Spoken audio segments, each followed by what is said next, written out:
Salam, selamat siang untuk kita semua.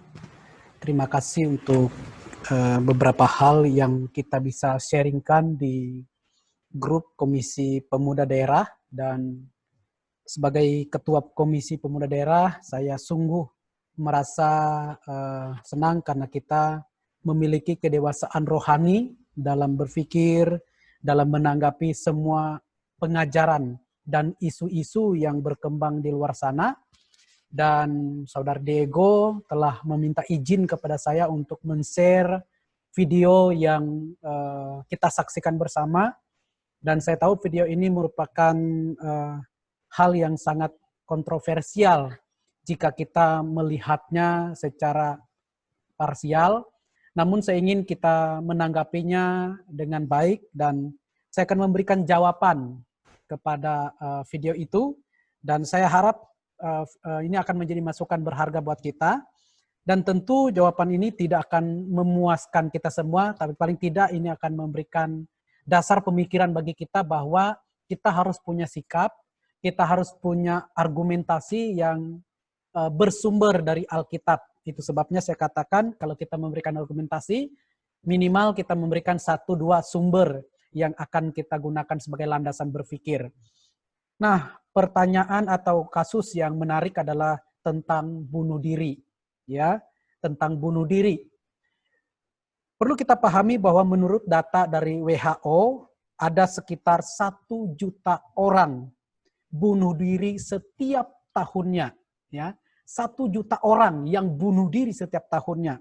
Dan itu terjadi di Inggris, di Jepang, di Korea Selatan, Australia, dan lain-lain. Ada banyak negara yang melaporkan tentang kejadian-kejadian yang sangat tragis tentang bunuh diri. Nah, menurut bilangan SARS, ada satu lembaga di Indonesia yang khusus meneliti tentang kehidupan anak-anak muda, namanya Bilangan Research Indonesia.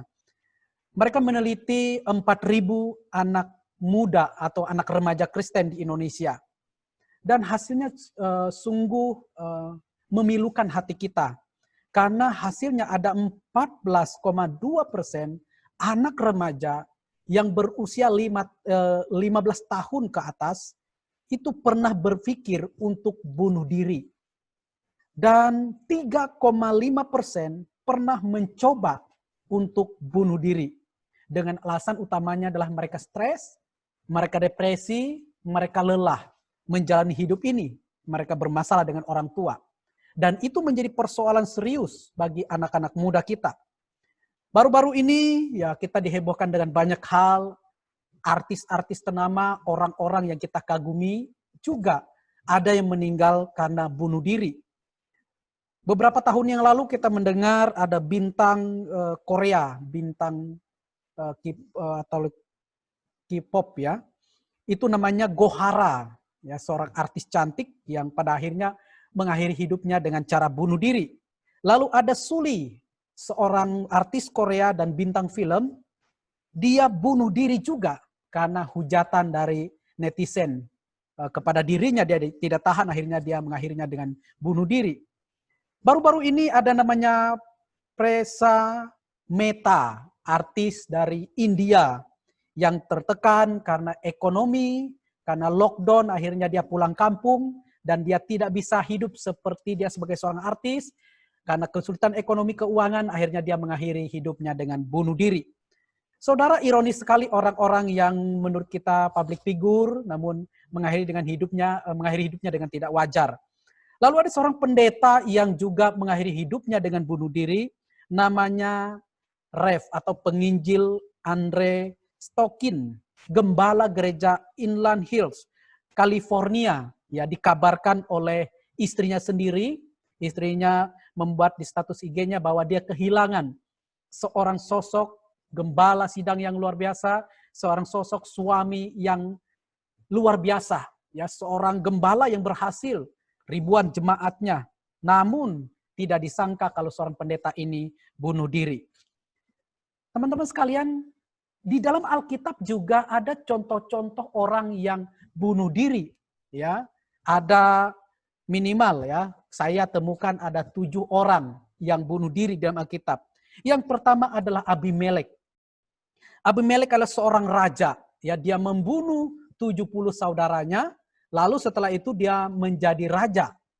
Dan waktu dalam kemenangannya berperang, karena kejahatannya, akhirnya seorang perempuan ya menimpakan batu di kepalanya ketika dia melewati sebuah istana, dan dari atas perempuan itu melemparkan batu kena kepalanya dan hampir pecah kepalanya, tapi dia belum mati.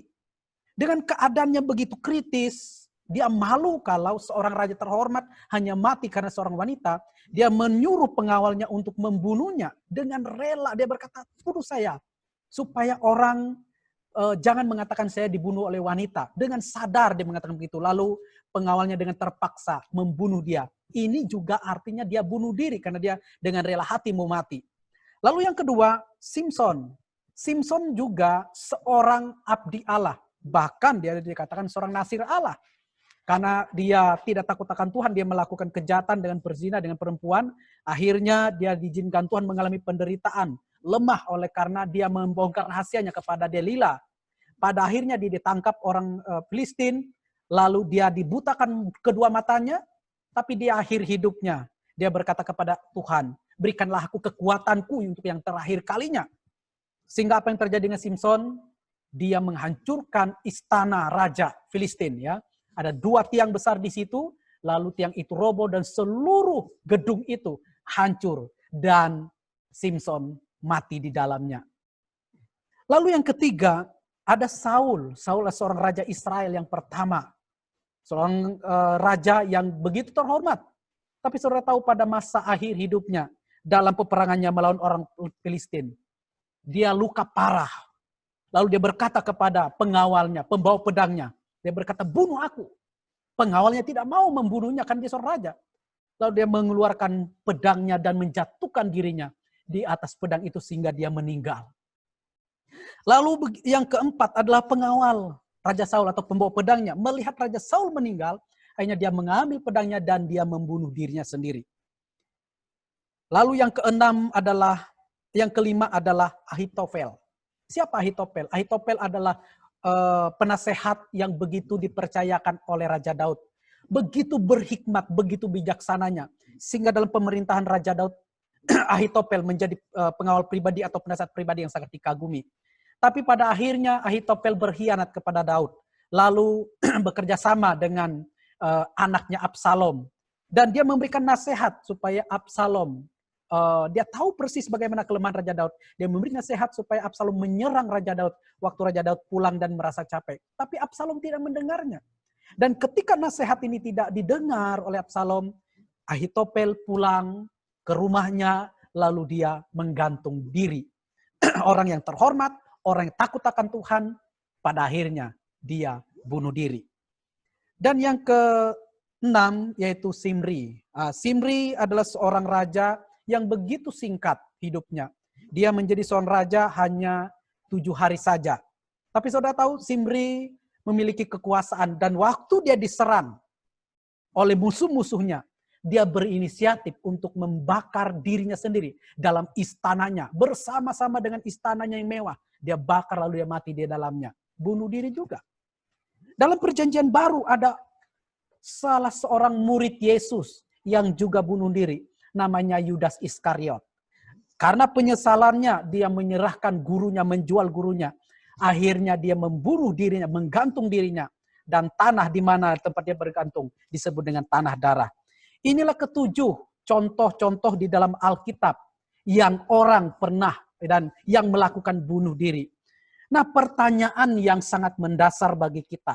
Dan kalaupun kita ditanya seperti ini, ya, artinya apakah orang yang bunuh diri itu masuk surga atau masuk neraka?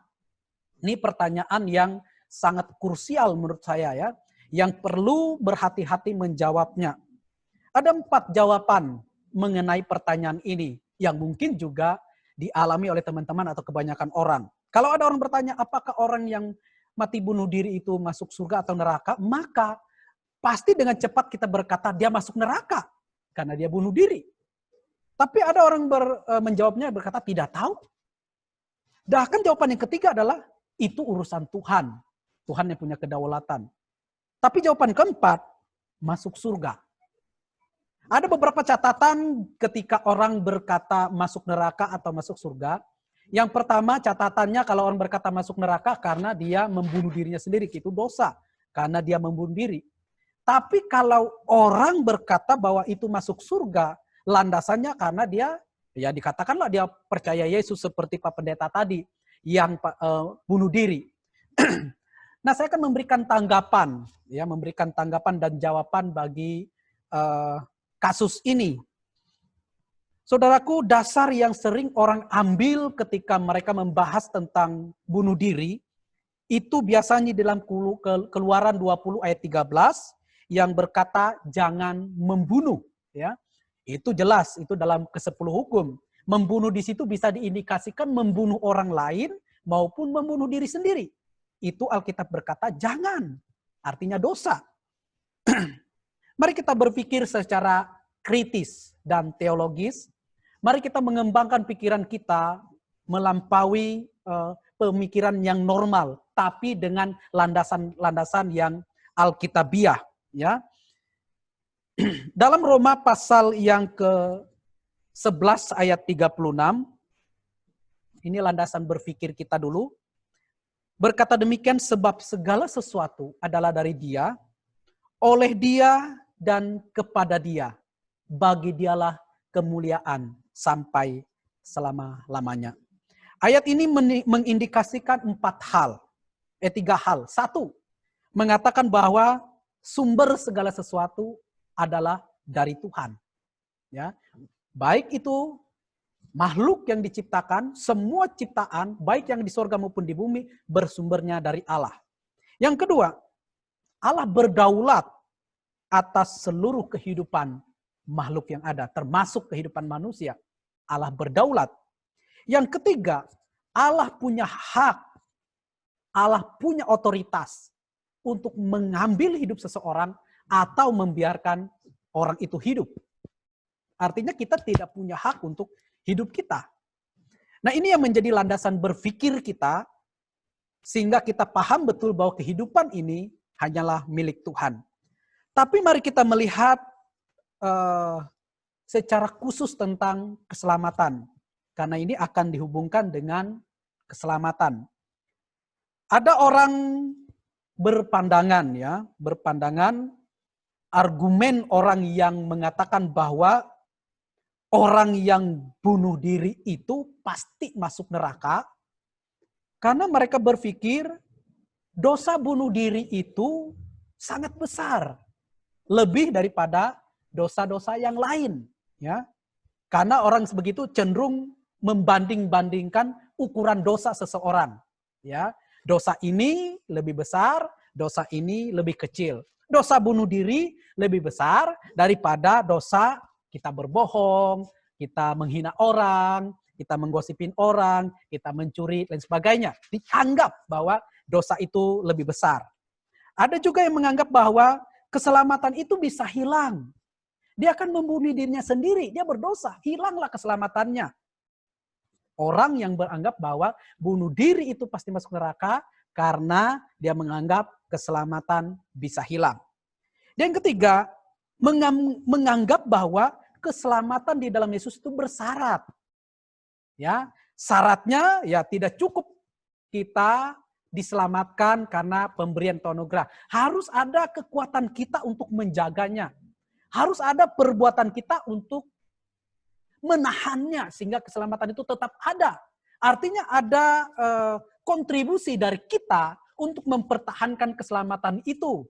Ya, sehingga ya kita meyakini ya kalau orang berprinsip begini, maka jelas orang yang bunuh diri itu pasti masuk neraka. Karena landasan berpikirnya seperti itu.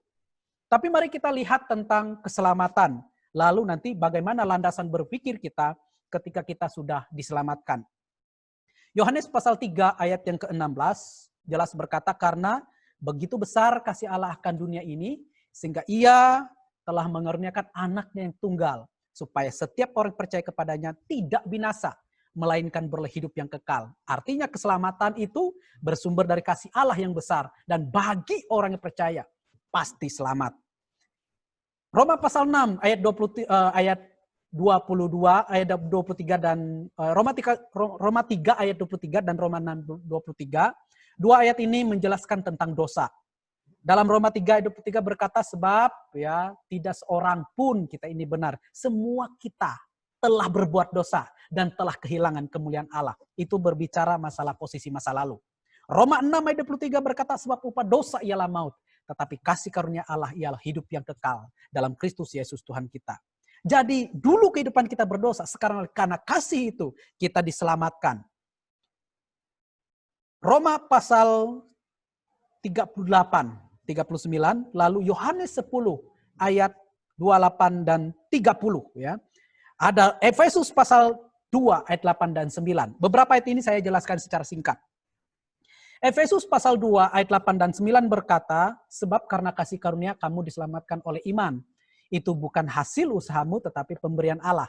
Itu bukan hasil pekerjaanmu, jangan ada orang yang memegahkan diri. Ya.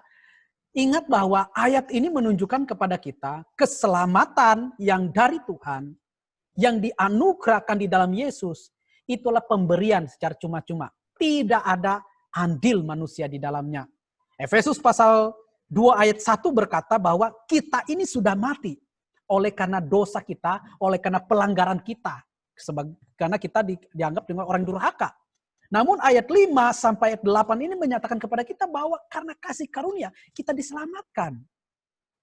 Bukan perbuatan kita, bukan amal baiknya kita, bukan kemampuan kita. Mutlak atas dasar kehendak Allah sendiri. Dalam Efesus pasal yang ke-1 juga, kita dipilih ya sebelum dunia dijadikan, ditetapkan sebelum kita lahir, Allah telah menetapkan kita dalam rancangan keselamatannya. Artinya pilihan itu jauh lebih lama daripada kita hidup. Sebelum kita ada di dalam dunia, Allah sudah memilih kita dalam karya keselamatannya di dalam Yesus Kristus. Lalu Yohanes pasal yang ke-10 ayat yang ke-28. Saya akan membacakan bagian firman Tuhan ini. Ini bagian yang sangat menarik sekali. Sebagai landasan berpikir teologis kita.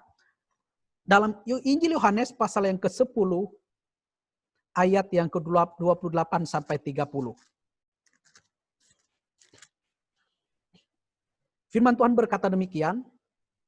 Dan aku memberikan hidup yang kekal kepada mereka. Dan mereka pasti tidak akan binasa sampai selama-lamanya. Ya. Dan mereka pasti tidak akan binasa sampai selama-lamanya. Terus, dan seorang pun tidak akan merebut mereka dari tanganku. Bapakku yang memberikan mereka kepadaku lebih besar daripada siapapun. Dan seorang pun tidak dapat merebut mereka dari tangan Bapa. Aku dan Bapa adalah satu. Saudaraku, ini menarik sekali. Ayat 28 berkata, aku memberikan hidup yang kekal kepada mereka. Dan mereka pasti tidak akan binasa. Sampai selama-lamanya. Kata sampai selama-lamanya menunjukkan bahwa limit waktu itu tidak terbatas. Sampai kita dipanggil Tuhan. Apakah akan berkata begini, sampai kita bunuh diri lalu hilang keselamatan? Tidak ada yang mengatakan begitu. Atau sampai kita jatuh ke dalam dosa, hilang keselamatan. Tidak ada yang sampai bilang begitu. Alkitab berkata sampai selama-lamanya. Bahkan disambung, tidak ada seorang pun yang dapat merebut mereka dari tanganku. Allah yang memegang kita. Yesus yang menjadi jaminan dan memegang tangan kita. Lalu ayat yang ke-29, 30 berkata bahwa Bapa sendiri juga yang memegang tangan kita. So bisa bayangkan, Bapa dan Yesus itu adalah pribadi Tritunggal itu. Bapa, Anak dan Roh Kudus. Tiga-tiganya akan memegang tangan kita. Sehingga di situ dikatakan seorang pun tidak akan merebut mereka dari tanganku. Kepastian keselamatan dan jaminan yang luar biasa buat kita. Lalu di dalam Roma. Saya sambung lagi di dalam Roma pasal yang ke-8 ayat 38 sampai 39. Roma 8 ayat 38 sampai 39 berkata demikian. Ayat 37 saya mulai baca. Tetapi dalam semuanya itu kita lebih daripada orang-orang yang menang oleh Dia yang telah mengasihi kita. Sebab aku yakin bahwa baik maut, baik maut, baik kematian, baik mati, maupun hidup, baik malaikat-malaikat maupun pemerintah-pemerintah, baik yang ada sekarang maupun yang akan datang, atau kuasa-kuasa, baik yang di atas maupun yang di bawah, ataupun sesuatu makhluk lain tidak akan dapat memisahkan kita dari kasih Allah yang ada di dalam Kristus Yesus Tuhan kita. Perhatikan bahwa baik maut maupun hidup, baik malaikat-malaikat maupun penguasa-penguasa, apapun itu tidak akan dapat merebut kita dari tangan Yesus Kristus. Artinya jaminan keselamatan itu pasti dan kekal adanya. Oke, perhatikan baik-baik dari ayat itu saya melandasi argumen saya mengatakan bahwa keselamatan yang kita miliki adalah kekal. Sekali kita selamat, tetap selamat. Apapun resikonya. Dan pertanyaannya kalau begitu, apakah orang yang bunuh diri tadi masuk surga? Hal yang prinsip bukan soal masuk surga atau nerakanya yang kita pikirkan. Tapi apakah dia sudah percaya Yesus? Karena jaminan keselamatan itu hanya di dalam Yesus. Kalau kita percaya kepada Yesus, ya pasti selamat, itu jaminannya. Nah, ideal yang kita pikirkan begini. Kalau orang yang sudah percaya Yesus, mestinya dia tidak akan berbuat dosa. Oke, perhatikan baik-baik. Waktu kita percaya Yesus, ada 3 hal yang harus kita pikirkan. Keselamatan itu, kesempurnaan, kekudusan itu menyangkut 3 hal penting. Yang pertama, waktu kita percaya Yesus, secara posisi kita sudah menjadi anak Allah. Perhatikan, secara posisi dalam Yohanes 1 ayat yang ke-12 berkata, kita diberi kuasa menjadi anak-anak Allah. Status kita bukan lagi orang berdosa, tapi anak Allah yang kekasih. Itu secara posisi. Tapi yang kedua secara progres, pengalaman, kekudusan pengalaman. Artinya ada saat di mana kita jatuh ke dalam dosa. Di mana kita lemah. Kita berbuat dosa dan melanggar perintah Allah. Secara progres. Itu sebabnya kita perlu bertobat setiap hari. Tetapi yang kedua disebut dengan kesempurnaan. Perjumpaan kita kepada Tuhan waktu kita meninggal. Itulah kekudusan secara sempurna. Posisi, progres, sampai kepada kesempurnaan total. Waktu kita meninggal dunia. Kita menilik 3 hal ini dulu. Sehingga kita bisa melihat kasus ini masuk dalam ranah neraka atau surga. Kalau kita berpikir idealnya orang yang percaya itu harusnya sempurna hidupnya, tidak pernah berbuat dosa, maka mari kita koreksi kepada diri kita. Tidak ada seorang pun yang hidup di dalam dunia ini yang tidak pernah berbuat dosa. Pasti pernah. Saya dan saudara pernah berbuat dosa. Tapi bedanya ketika kita sudah percaya di dalam Yesus Kristus, kata yang sering digunakan bagi kita adalah jatuh ke dalam dosa. Bukan hidup di dalam dosa. Dosa bukan kebiasaan kita. Bukan habitnya kita. Tapi ingat, ada saat di mana kita lemah dan kita jatuh. Dan kalau kita jatuh, pasti kita bisa bangun. Karena jaminan firman Tuhan, orang yang percaya itu tidak akan jatuh sampai tergeletak. Sebab tangan Tuhan yang menopangnya. Saat kita lemah, Tuhan tahu sampai di mana batasnya. Itu sebabnya Tuhan berkata, pencobaan yang kita alami hari-hari ini adalah pencobaan yang biasa. Yang tidak melebihi kekuatan kita. Saat kita dicobai, saat kita lemah, dia akan memberikan jalan keluar bagi kita. Sehingga kita dapat menanggungnya. Saudaraku yang kekasih dalam Yesus Kristus, manusia diselamatkan bukan karena kekuatannya sendiri, tapi atas kehendak Tuhan. Bukan kemampuannya, karena manusia pada hakikatnya mati. Itu sebabnya saya katakan, keselamatan kalau kita hubungkan dengan hidup baiknya kita, tidak ada hubungannya. karya keselamatan itu. Justru waktu kita sudah diselamatkan, di situ baru kebaikan yang kita buat itu diperhitungkan. Sebelum kita percaya Yesus, enggak ada gunanya kebaikan kita di hadapan Allah. Tapi di hadapan manusia, berguna sekali kebaikan kita. Tapi di hadapan Allah tidak ada andilnya kita menyelamatkan diri dengan kebaikan kita. Oke, saudaraku yang kekasih dalam Yesus Kristus, bagaimana dengan orang yang bunuh diri? Ada beberapa penyebab yang serius mengapa orang sampai bunuh diri. Yang pertama karena depresi yang berlebihan, beban hidup yang begitu berat. Secara emosi dia tidak bisa menanggungnya. Secara sosial dia merasa dijauhkan dan terhina. Secara kekeluargaan dia mungkin tidak bisa, tidak menerima kasih sayang. Ada beban mental yang begitu berat sekali. Sehingga alam normalnya tidak sanggup memikirkannya, tidak sanggup menanggungnya. Satu-satunya jalan adalah dia mengakhiri hidupnya dan mati. Tidak ada orang bunuh diri itu dengan kehendaknya yang normal, tanpa beban apa lalu dia bunuh diri. Nggak ada. Orang gila pun nggak mau mati, meskipun dia gila. Tapi orang bebannya berat sekali. Keputusan itu bisa terjadi. Bahkan sering itulah menjadi faktor orang bunuh diri. Saudara, di dalam perjanjian lama, membunuh itu ada beberapa kategori. Ada membunuh itu dosa. Tapi ada membunuh itu bukan dosa. Makanya orang Israel itu membuat kota-kota perlindungan karena ada pembunuhan yang tidak sengaja. Dan kalau pembunuhan itu tidak sengaja, tidak ada niat untuk membunuh, tidak ada motivasi untuk membunuh, tidak ada latar belakang dan sebagainya, tiba-tiba, contohnya sederhana waktu seandainya begini, saya lewat ada orang yang sedang angkut air, tiba-tiba saya lewat, saya tergelincir. Karena licin, lalu tersenggol orang itu, dia masuk ke dalam sumur yang dalam dan mati. Saya tidak punya niat, saya tidak punya maksud, tapi karena keadaan waktu itu saya jatuh, mati orang itu. Maka zaman perjanjian lama, kita disuruh lari ke kota perlindungan. Ada kota khusus di mana orang yang membunuh tanpa motivasi, tanpa rencana, itu bukan maksud untuk membunuh dan bukan dosa. Dia lari ke situ.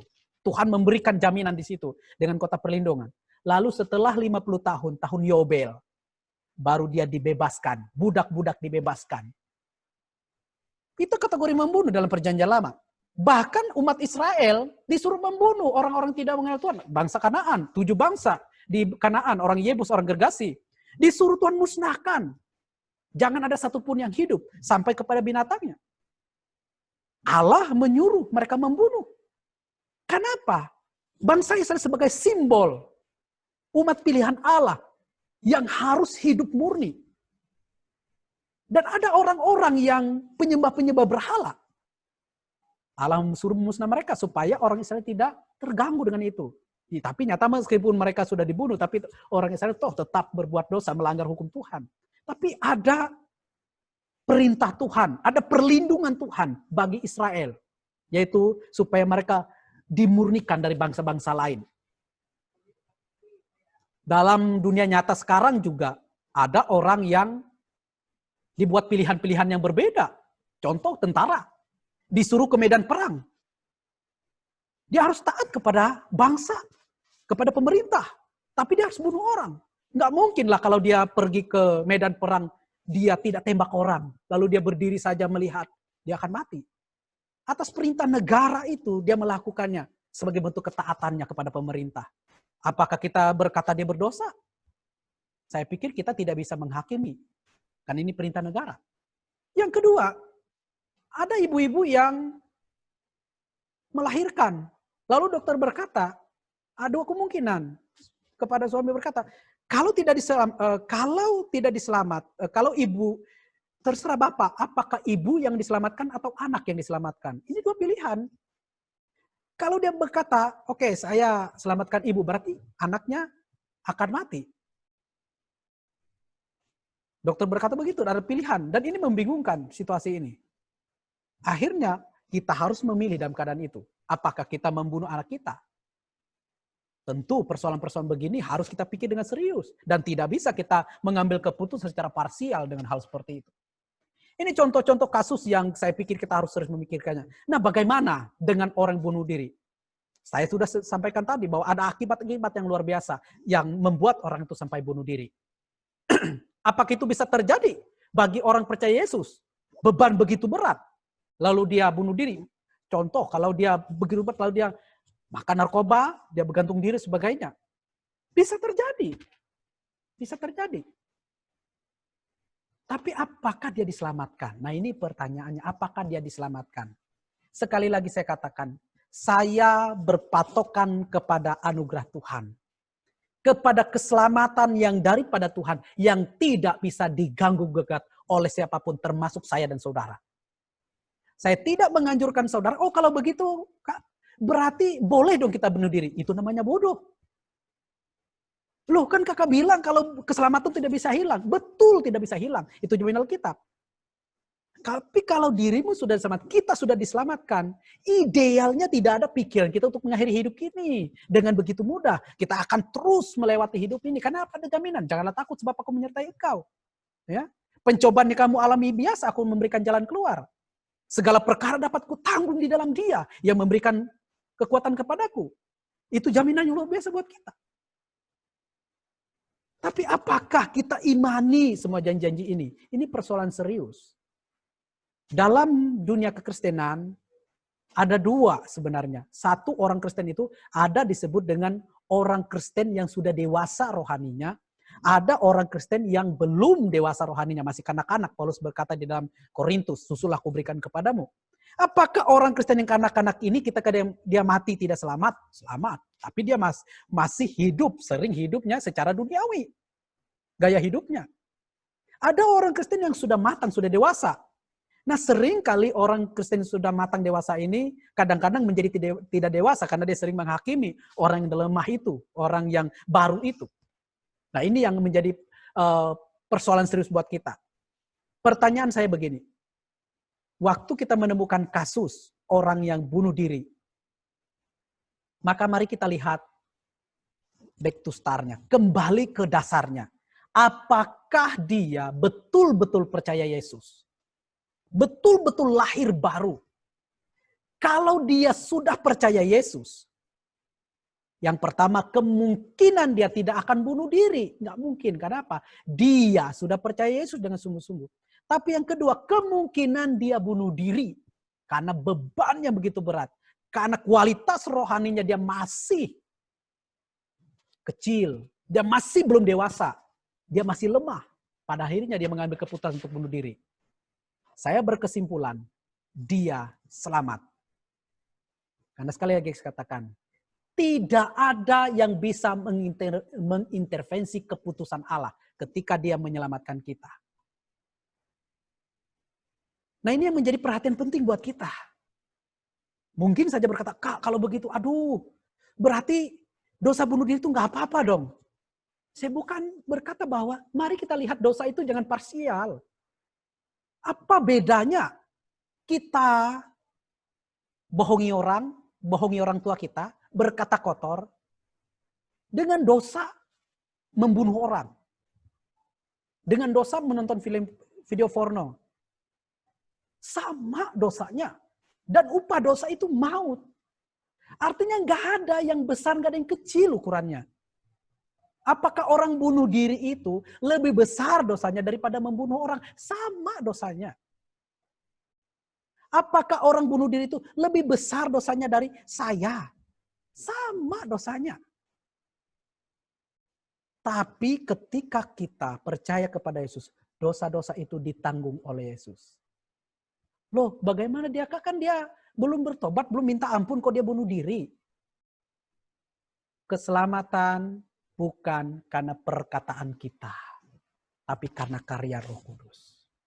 Keselamatan bukan karena saya bersujud minta ampun lalu saya mati dan saya yakin saya masuk surga. Banyak orang yang tidak tahu kapan dan bila mana dia mati.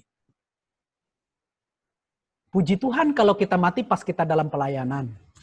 Puji Tuhan kalau kita mati pas kita keadaannya normal saja. Banyak kasus yang kita lihat yang terjadi begitu cepat. Kecelakaan pesawat, tabrakan, jantung. Kita tidak tahu dia baru selesai apa tadi. Dia berbuat apa, dia berpikir kotor, dia berbuat sebagainya. Apakah dia sempat minta ampun? Belum tentu. Waktu Tuhan berkata, sejauh timur dari barat, aku membuang dosamu. Tak akan kuingat lagi pelanggaranmu.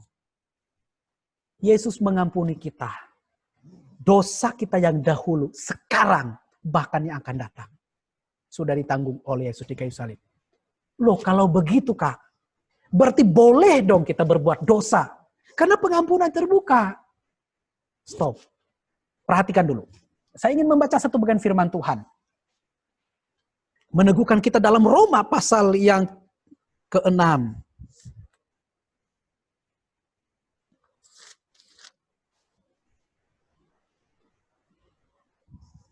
Ayat 1 dan ayat 2. Dia berkata begini.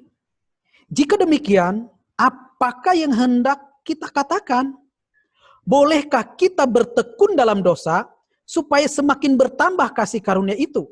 Sekali-kali tidak. Bukankah kita telah mati bagi dosa? Bagaimanakah kita masih hidup di dalamnya? Pertanyaan yang disampaikan kepada Rasul Paulus. Nah kalau begitu, kalau kasih karunia-Nya, kalau Tuhan mengampuni hari ini, kemarin, hari ini, dan besok, berarti boleh dong kita berbuat dosa. Karena kasih karunia itu. Jangan salah kita menafsir kasih karunia itu. Begitu gampang, begitu murahan. Paulus berkata, tidak. Kalau kita sudah hidup di dalam kebenaran, harusnya hidup kita dipimpin oleh Roh Kudus. Hidup dalam kebenaran. Bencilah terhadap perbuatan dosa. Ini standar Alkitab buat kita. Maka saya meyakini teman-teman sekalian, kalau kita sudah diselamatkan, maka tidak ada pikiran kita untuk mengakhiri hidup ini. Walaupun beban begitu berat. Tidak mungkinlah kita sampai terus-terus hidup di dalam dosa. Ada niat. Ada Roh Kudus yang membisiki kita untuk kita bertobat. Ini hal yang penting yang saya sampaikan. Saudara, peringatan yang harus saya ingin catat bagi kita. Peringatan serius ini. Kalau ada orang yang punya masalah hidup yang begitu berat sekali. Ada temanmu, saudaramu yang begitu berat. Dan mereka berpikir untuk mengakhiri hidupnya. Maka mari tolong mereka. Mungkin saja mereka sudah menjadi orang percaya kepada Yesus, tetapi mereka belum bertumbuh, belum dewasa, belum sekuat kita. Maka jangan hakimi mereka dengan kelemahan itu. Ada beberapa catatan bagi kita yang sudah percaya kepada Yesus. Ada disebut dengan feeling of faith. Perasaan dengan iman. Iman itu hanya rasanya saja. Banyak kita meyakini kita percaya, tapi hanya perasaan. Oh, perasaan saya ini percaya Yesus. Tapi perasaan itu bisa berubah. Jadi jangan kita percaya kepada Yesus hanya dengan perasaan. Karena kita bisa pelayanan, karena kita bisa berdoa, karena kita bisa berkhotbah, dan lain sebagainya. Kita pikir kita sudah beriman. Belum tentu. Dalam Matius pasal 7 ayat 21 berkata, bukankah kami bernubuat demi namamu, mengusir setan demi namamu? Orang hebat itu. Tapi Tuhan berkata, aku tidak kenal engkau, enyahlah engkau, pembuat kejahatan. Kita merasa kita sudah percaya, tapi kita belum pernah punya pengalaman berjumpa dengan Yesus secara pribadi. Ini bahaya sekali. Lalu yang kedua, menjadi orang Kristen karena keturunan. Orang tua saya pendeta, mama saya majelis, orang-orang di sekitar saya orang Kristen yang taat, dan kita menganggap bahwa kita layak ada dalam golongan mereka. Kita menganggap bahwa kita orang percaya, padahal kita belum percaya. Kita hanya ikut dengan orang tua kita. Ini berbahaya sekali. Yang ketiga, karena ada orang yang pernah masuk STT, pernah menjadi hamba Tuhan, pernah menjadi seorang penginjil. Dan dia menganggap dia sudah menjadi orang Kristen, orang percaya. Belum tentu. Saudara, 3 hal ini menjadi perhatian serius buat kita. Apakah iman hanya perasaanmu saja? Rasa-rasanya sudah percaya. Tapi saudara belum pernah mengalami perjumpaan dengan Yesus. Yang kedua, apakah kepercayaan kita karena orang tua kita yang menjadi orang Kristen? Kita tidak pernah mengalami pertobatan. Kita tidak pernah mengalami kelahiran baru. Apakah kita pernah merasa berpikir, saya sudah majelis, saya sudah masuk sekolah teologi, saya pikir saya sudah menjadi orang percaya. Ini menjadi evaluasi serius buat kita. Kalau ketiga hal ini terjadi, saya meyakini sekali bahwa saudara belum diselamatkan. Tapi kalau saudara sudah percaya kepada Yesus Kristus dengan sungguh-sungguh, saya yakin keadaan apapun yang kita alami, baik maut, baik malaikat-malaikat, baik penguasa yang ada di udara, yang ada di langit dan ada di bawah bumi, tidak akan dapat memisahkan kita dari kasih Kristus. Keselamatan itu permanen. Sekali kita sudah diselamatkan oleh Yesus, tetap selamat apapun keadaan kita.